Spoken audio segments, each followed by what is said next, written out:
I wrote a book in 2007 called The Lucifer Effect. The subtitle is Understanding How Good People Can Turn Evil.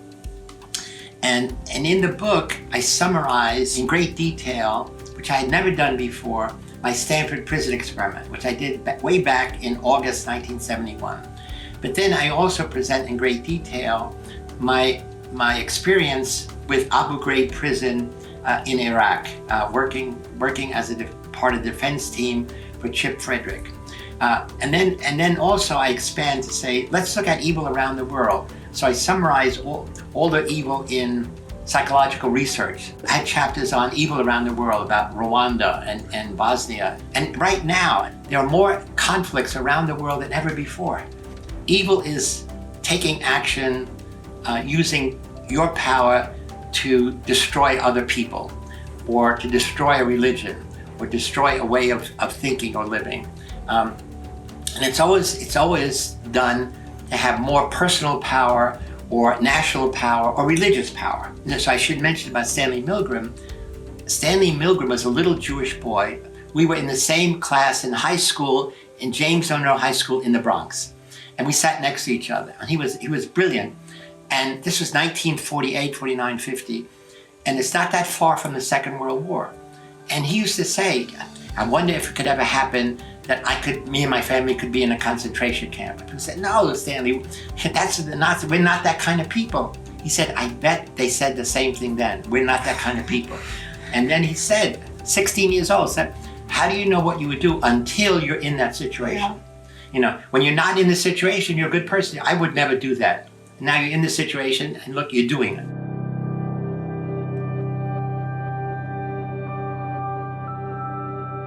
The reason I did the Stanford prison experiment is I imagined that it's relatively rare that you're in a situation where somebody says, do something bad.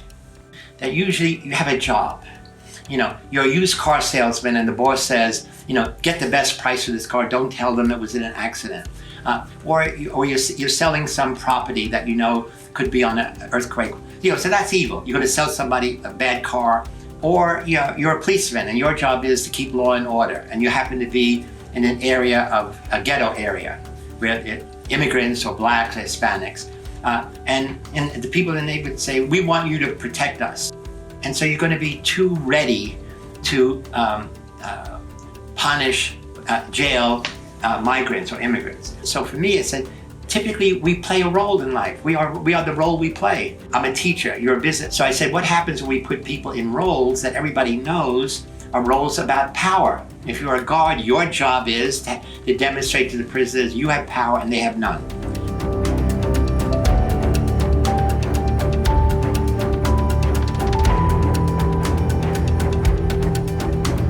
And what you know from the study is within 1 day, the guards are now harming the prisoners, abusing them in infinitely creatively evil ways.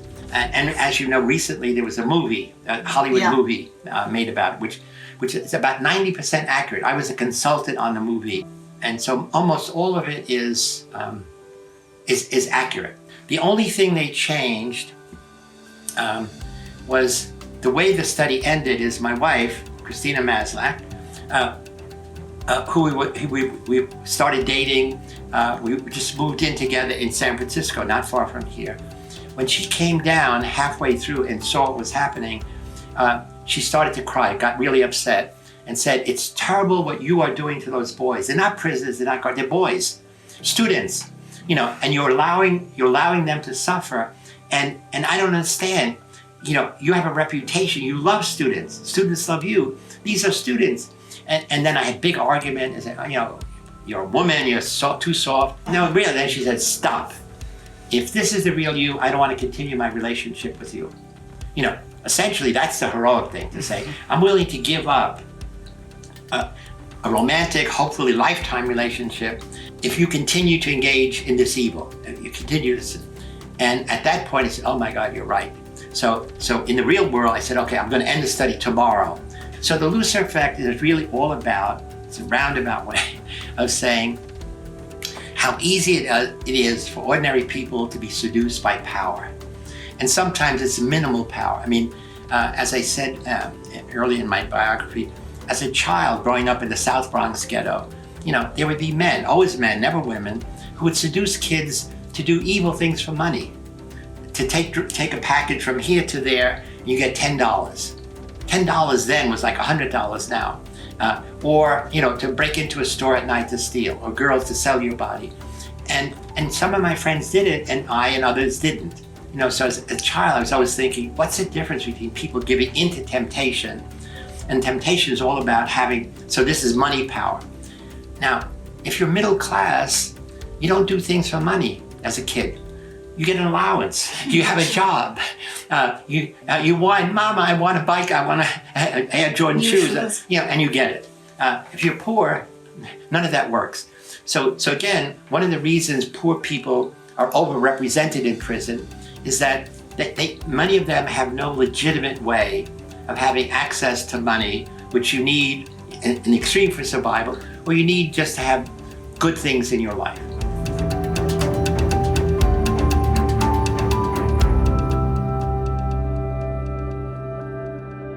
Everybody was aware, at some level, everybody's aware it's an experiment. If you're a guard, you come in to Stanford University. You walk down a flight of steps. So the guards worked 8-hour shifts, obviously the prisoners live there. So if you're a guard, and you leave, there's a dressing room guards court. So you get put in the uniform, you work 8 hours, you leave, you walk out. So the guards always knew it was not a real prison, it was a basement in a psychology building. The prisons, once you're there, you lose that connection because there's no windows, there's no clocks. Your whole life is in a little prison cell or a corridor.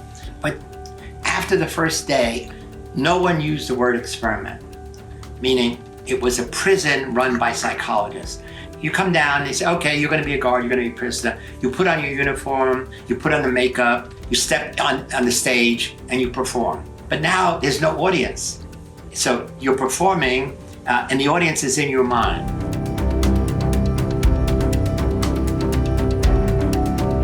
On the first day, nothing happened. Nobody wanted to be a guard. But once you put them in the uniform and the goggles, the silver reflecting goggle, you become dehumanized, they can't see you. And pretty soon you became a guard. And at any time, if somebody says, I quit the experiment to me had to release them. That's all I said, I quit the experiment. No one said that. They said, I want to see a doctor. I want to see a lawyer. I want my mother.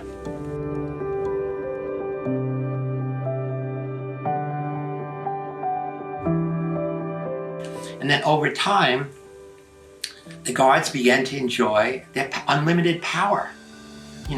Because almost always it was guards and prisoners. It was very rare that I or my graduate students went on the yard, because essentially we're looking at what's happening behind the scenes.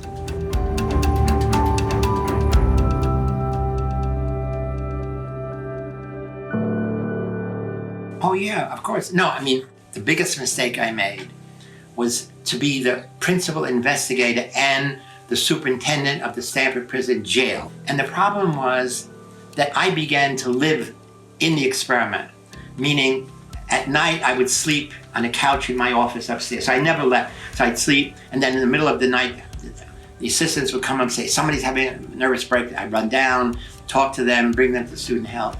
And so I'm living in this environment.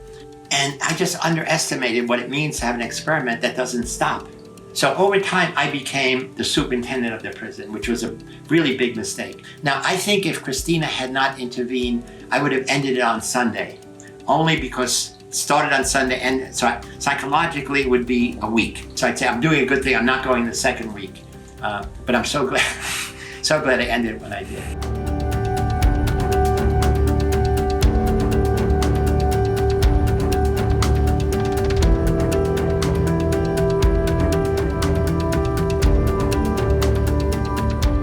And systemic, so both. It's a combination of situation is local, but then above the situation, and this is one of the things I claim that I was one of the first to talk about, is situations are always part of a broader system.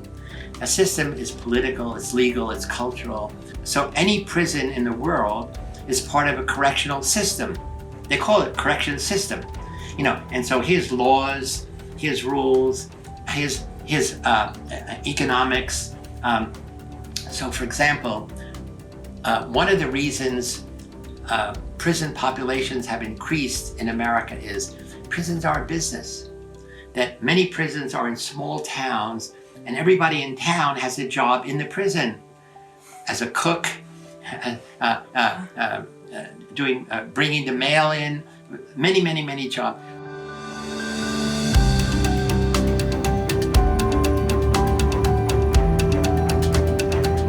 And once the population starts going down, they start releasing prisoners.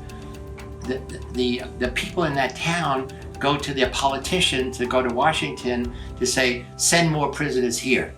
And so now, for example, in big cities like Los Angeles, with a big minority community, we have many prisoners. They ship them from Los Angeles to Northern California. So that means it's almost impossible for families to visit. It's like a 10-hour bus drive. And nobody cares about it. So prisoners never get visitors, which is horrible. So systems are the combination of economics, political, cultural, historical forces that shape any particular situation.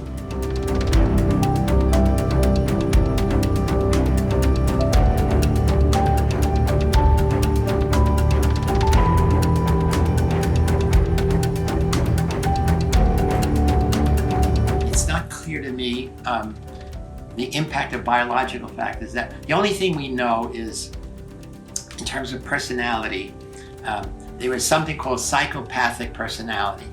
And this is about 1% of any population in the world. And what psychopathic personality really is, it's really the inability to feel positive emotions, inability to feel guilt, inability to feel empathy. So in my research, I don't focus on, or I don't really know the importance of biological genetic factors. Now again, you say, crime runs in families. Well, again, that's systemic. Crime runs in mafia families, because you grow up in a family where you take what you want.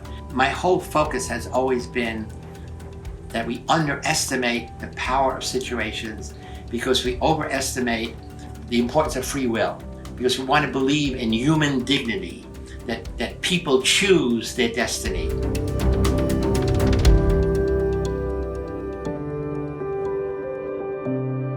Rather than, from birth, depending where you live.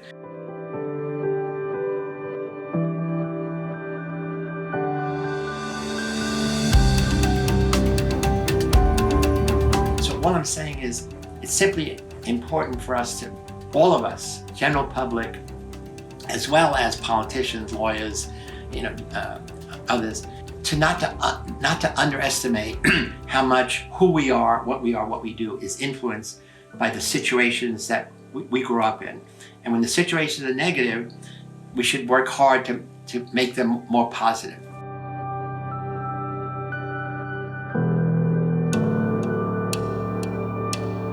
Oh, I think so. Oh, sure. I think from my example in the ghetto in the South Bronx, me and the children who didn't do evil things almost always had a mother who had a moral compass, who said, this is right, this is wrong.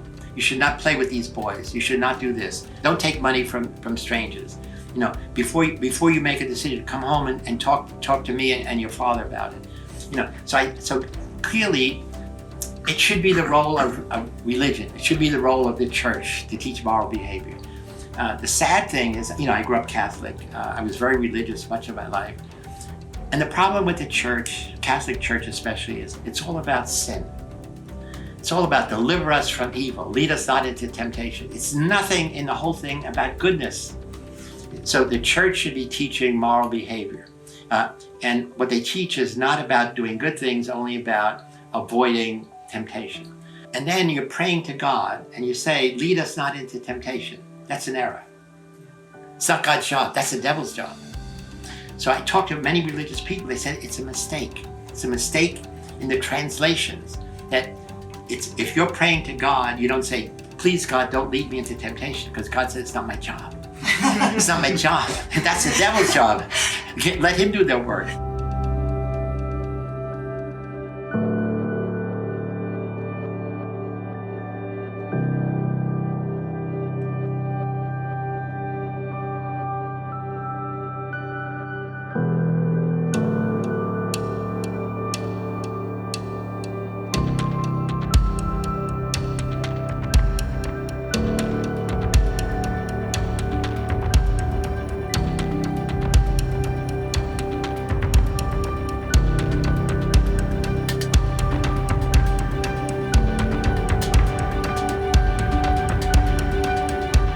Legal system is trying a person. They're not trying a situation or a system. What appears is an individual. And so, and the idea is you had the intelligence and the right and the wisdom to do a good thing or a bad thing, and you chose to do the bad thing. And therefore we have to punish you so that you won't do it again. So, and we want to make the punishment public, as it used to do in the old time, put people in stock, so you would be an example for other people. But now we just put you in prison because it's quicker and easier. So essentially, it's the whole legal system is based on individual choice, that you made a decision with full awareness and full freedom of choice to do a bad thing, and not a bad, an illegal thing. And therefore, our responsibility as a society is to punish you in the hope that it will change your behavior so you won't do it again. So again, I'm saying this is wrong. I mean, it's a very old-fashioned, narrow view.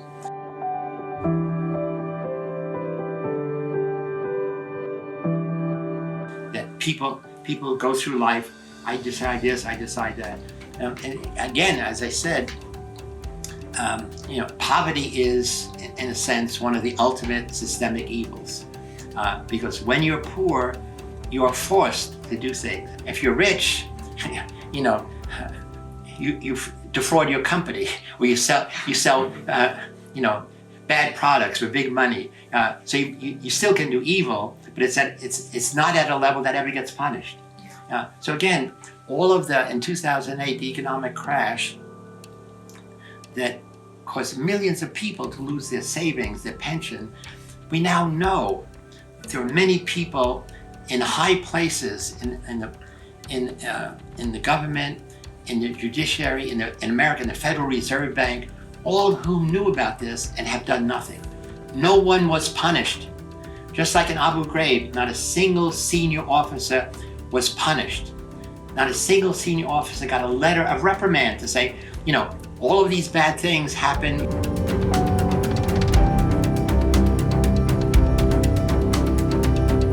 It's worse now than ever. I mean, when I did the prison study, I think after the study, I actually went to see the head of corrections in California. I said, Ray Procunier. And I said, here, we did this study, here's what we found. And it has implications for how guards treat prisoners. We call it dehumanization. I would like to work with you, free to be a consultant.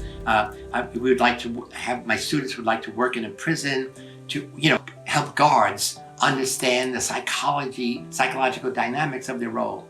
He said, oh, good, thanks. Never followed up, never. I'm saying I'm gonna do it for free, and you can't even do research in prison. I think in 1971, there were maybe 700,000 people in prison. Now it's more than 2 million. And every few years, judges will say, prisons are overcrowded, so we're going to release some prisoners, smaller, release 10%. So it's the system is accepting it, and society is accepting it by default. Say we don't care. Too many other important things to think about than to think about prisons.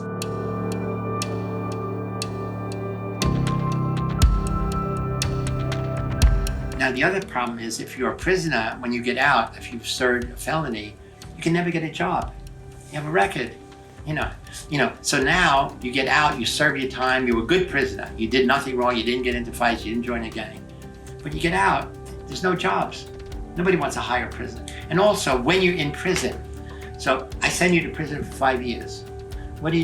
You could learn computer programming. You could learn various skills. You could learn a foreign language. You could learn accounting.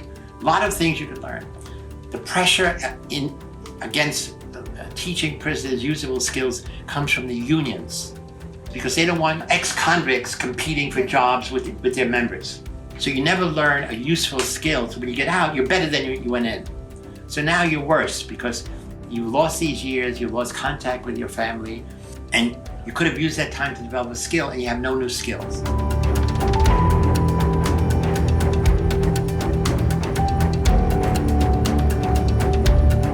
What you learn in prison is your life is structured for you.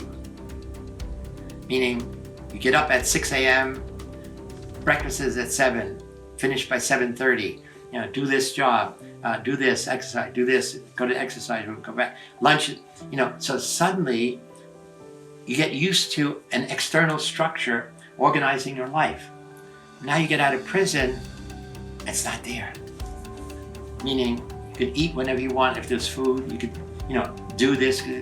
And many of the people I know who committed crimes really went back because it was comforting to have that structure. I know what to do at each hour of the day because they tell me. And when you're in it, you rebel against it. When you're out, you say, that was really good. Because when I'm out alone, I didn't know what to do.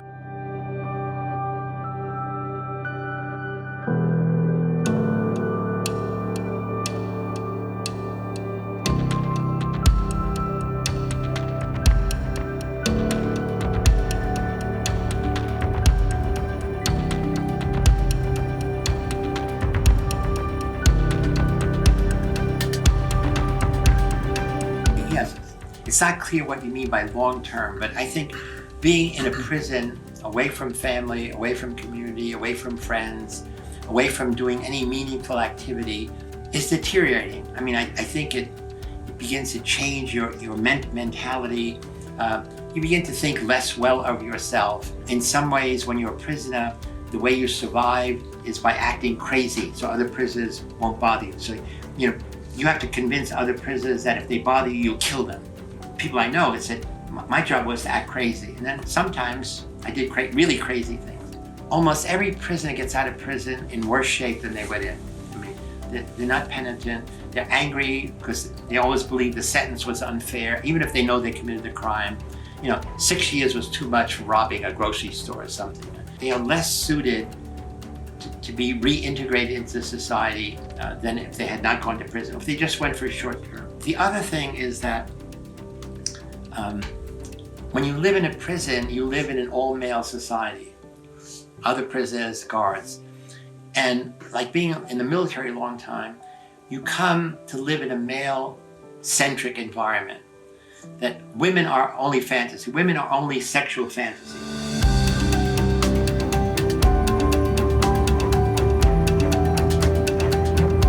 So the social insanity syndrome is that over time, many men prefer the company of men to be in an all-male setting.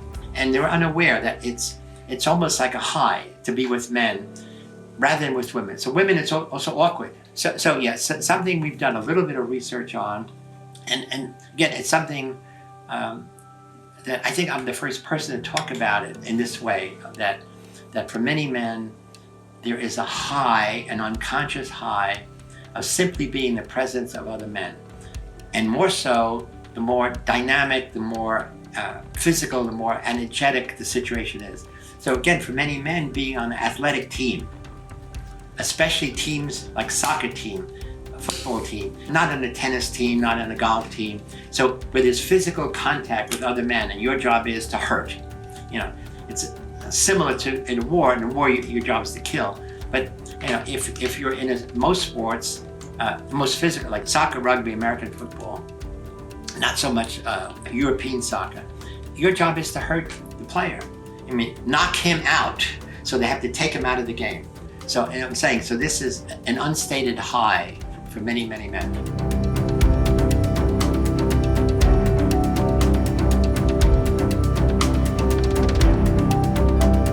I wanted to do that study. When the study was over, I wanted to do two research to say, let's redo it with all women guards, women prisoners, And let's redo it, because many people I knew who were into human development said, if we could train the guards, we could train them to be compassionate. We put them through compassion training, empathy training. You wouldn't get that effect. So I applied to Stanford to do two things. I wanted to do the study with only women, and we compared them with the study we did, and do a study where we have several experts train guards with different compassion versus empathy, and we would use the original study as the comparison. And the committee at Stanford said, can you guarantee that there would not be a negative outcome? No, you can't. If you could guarantee, you don't do it. Yeah. They said, if you can't guarantee, it could be negative, and we don't allow it. No. So they said no. So we couldn't do it. So, but again, I think, I'm almost sure several women who had been in women's prison contacted me afterwards and said, the violence of guards against prisoners in women's prison is just more subtle. It's never physical. It's psychological.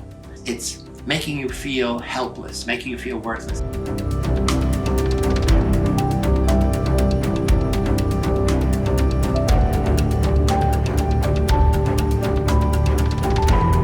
In some cases, making you feel like a child. In some prisons, they would encourage them even to have dolls or pets. But many of these are women who have families. Many of them are there because of drugs or prostitution, and so when they get out, they're even less able to function effectively in their family, in their life again. So men dominate by physical force, and women dominate by emotional, psychological force. But it would be nice to be able to show that. And again, there's almost no research in prisons. I'm saying this, there's no research comparing a male prison with a female prison within the prison. That's what I'm saying. There's secret societies that we don't really know. We as psychologists, even criminologists, we don't know.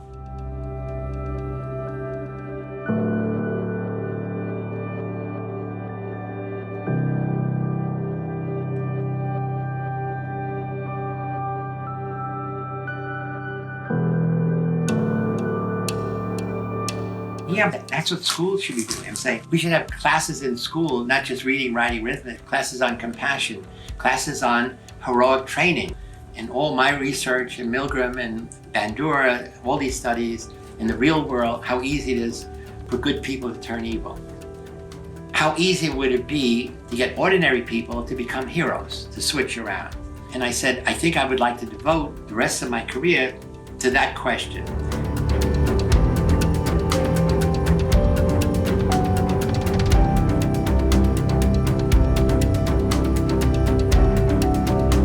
The evil thing I've been doing since I'm a child. I've had enough evil.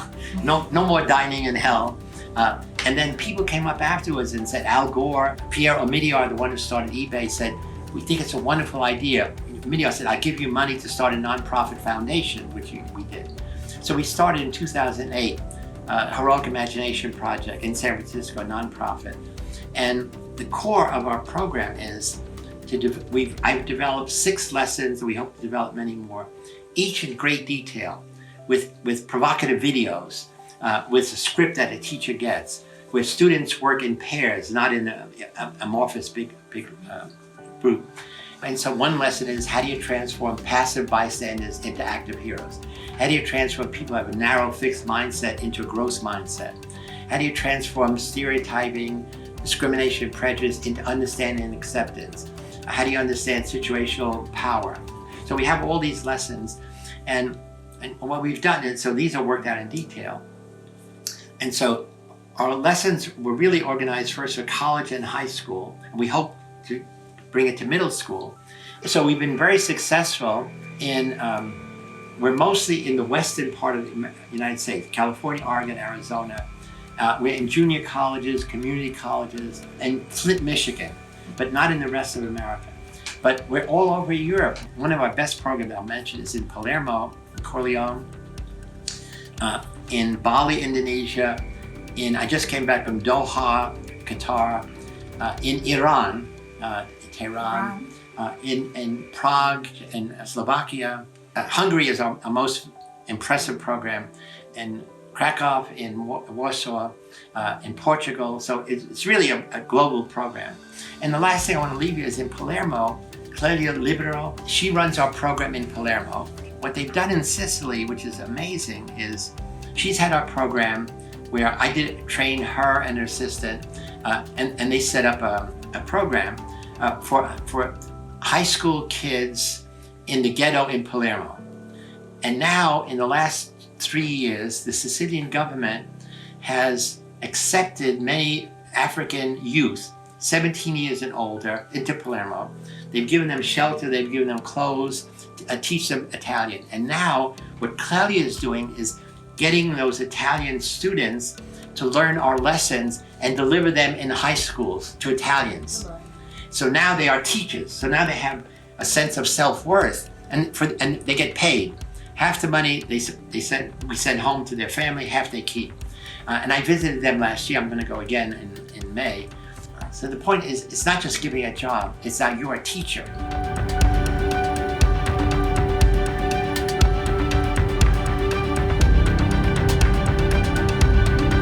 Because then every high school student wants to do what you're doing. So Claudia's program is one of the most inspiring.